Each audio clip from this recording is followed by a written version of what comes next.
Good morning India. आज का सवाल है कि परमात्मा को सर आपने देखा है? दुनिया का परम सत्य है परमात्मा। परमात्मा के बिना हम एक पल भी नहीं रह सकते। हमारी जो सांसें चल रही हैं, आपसे जो हम बात कर रहे हैं, वो भी परमात्मा का आदेश हो रहा है, तभी हम आपसे बातें कर रहे हैं। और जिस दिन परमात्मा का आदेश बंद हो जाएगा, 5 मिनट भी हम आपसे बात नहीं कर सकते।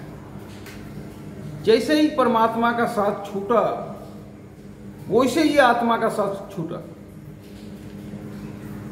और कुणाल नाम का व्यक्ति बॉडी में तब्दील हो जाएगा।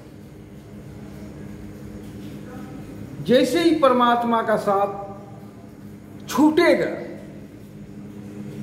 वैसे भी मेरा नाम गौण हो जाएगा। अब मुझे लोग बॉडी से जानेंगे और 3-4 घंटा से ज्यादा बॉडी सुरक्षित नहीं रह सकता। उसके बाद बॉडी डिस्ट्रॉय होने लगता है। तो सवाल है कि परमात्मा को क्या सर आप देखें? हाँ, मैंने परमात्मा को देखा है। आपने भी परमात्मा को देखा है। शवों ने परमात्मा को देखा है। आपकी पॉजिटिव एनर्जी ही परमात्मा का एक रूप है। परमात्मा को महसूस करना पड़ता है। परमात्मा साक्षात रूप से दर्शन नहीं देता है, हर व्यक्ति को नहीं देता है, किसी किसी को देता है। पर परमात्मा को हर व्यक्ति महसूस जरूर करता है, क्योंकि परमात्मा के बिना तो आप हैं ही नहीं।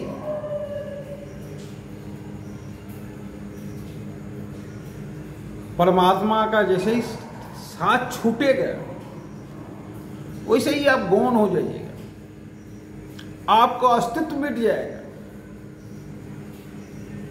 भगवान श्री कृष्ण बोले महाभारत में, हे अर्जुन, मैं तुम में भी हूं, मैं दुर्योधन में भी हूं, मैं भीष्म में भी हूं, मैं उस घोड़े में भी हूं, मैं पीपल में भी हूं, मैं उस चींटी में भी हूं। जहां भी जीवन है वहां मैं हूं, और मेरे बिना जीवन की कल्पना नहीं की जा सकती। जीवन है तब मेरा अस्तित्व है। जहां जहां जीवन है वहां वहां मेरा अस्तित्व है। इसीलिए परमात्मा आप में भी है, और आपने भी महसूस किया होगा, और हर व्यक्ति महसूस कर सकता है। देख नहीं सकता है दूसरी बात है, महसूस हर व्यक्ति कर सकता है। और बहुत से हमारे यहाँ ऋषि मुनि हुए जो साक्षात परमात्मा का दर्शन हुआ। विवेकानंद को भी हुआ दर्शन। विवेकानंद के गुरु रामकृष्ण परमहंस को भी दर्शन हुआ। वो मां काली के साथ कभी कभी टाट भी बांधते थे। तो ऐसी परमात्मा से उनकी दोस्ती थी। और भी ढेर सारे महापुरुष पैदा हुए जिससे कि परमात्मा का साक्षात दर्शन हुआ। पर परमात्मा के बिना कुछ नहीं हो सकता है। आप अगर कहीं जाते हैं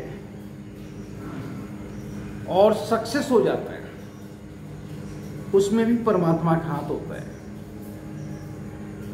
बिना परमात्मा का सफलता मिल ही नहीं सकता है।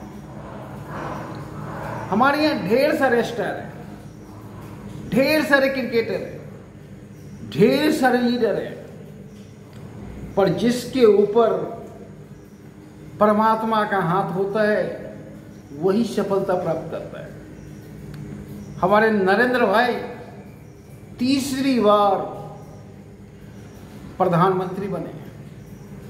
नेहरू के बाद कोई पहला व्यक्ति, दूसरा व्यक्ति, नेहरू के बाद कोई पहला व्यक्ति तीसरी बार प्रधानमंत्री बना है। और हमारे प्रधानमंत्री का बचपन कैसे बीता है सभी जानते हैं। हमारे प्रधानमंत्री चाय बेचते थे स्टेशन पे, पिताजी का हेल्प करते थे, और एक चाय दुकान से प्रधानमंत्री पद तक का सफर तय करना ये कोई मामूली बात नहीं है। जब तक परमात्मा की कृपा ना हो तब तक ऐसा हो ही नहीं सकता है। हमारे यहाँ ढेर सारे छोटे शहरों से क्रिकेटर उठ के आए जिनका जीवन भी निम्न था और संघर्ष ऐसी थी कि आप कहानी सुन के दंग हो जाएंगे। यशस्वी जायसवाल अपने मामे के यहां रहता था क्रिकेट खेलने के लिए, पर अक्सर यशस्वी जायसवाल स्टेडियम में ही सो जाता था और दिन में फोक्सा बेचता था, और वहां से नेशनल टीम तक का सफर तय करना ये परमात्मा की कृपा है। जितने भी धीरूभाई अंबानी, छोटा सा व्यक्ति, बहुत पढ़ा लिखा व्यक्ति भी नहीं, 9 क्लास पास था, और किसी दूसरे के पेट्रोल पंप पे काम करते थे, वहां से सफर तय किए थे, और आज रिलायंस इंडस्ट्री उन्हीं का है। तो बिना परमात्मा का आप उतना दूर तक सफर प्राप्त कर ही नहीं सकते। हमें याद है, हम एक बार अक्षय कुमार का इंटरव्यू देख रहे थे। अक्षय कुमार ने बोला है कि मुझ पे परमात्मा की कृपा है कि मैं आज इस जगह पे हूं। मुझसे भी अच्छा एक्टर रोड पे है, और वो 100% सही बात है। तो परमात्मा की कृपा जिस पर बरसती है वही अपार सफलता प्राप्त करते हैं। तो महसूस सबने किया होगा, पर देखा कोई नहीं है। बहुत कम ऐसे पर्सन हैं जो कि परमात्मा का दर्शन हुआ है। तो परमात्मा को महसूस कीजिए और पाइएगा कि परमात्मा है, क्योंकि परमात्मा के बिना तो जीवन का अस्तित्व संभव ही नहीं है। जीवन ही संभव नहीं है।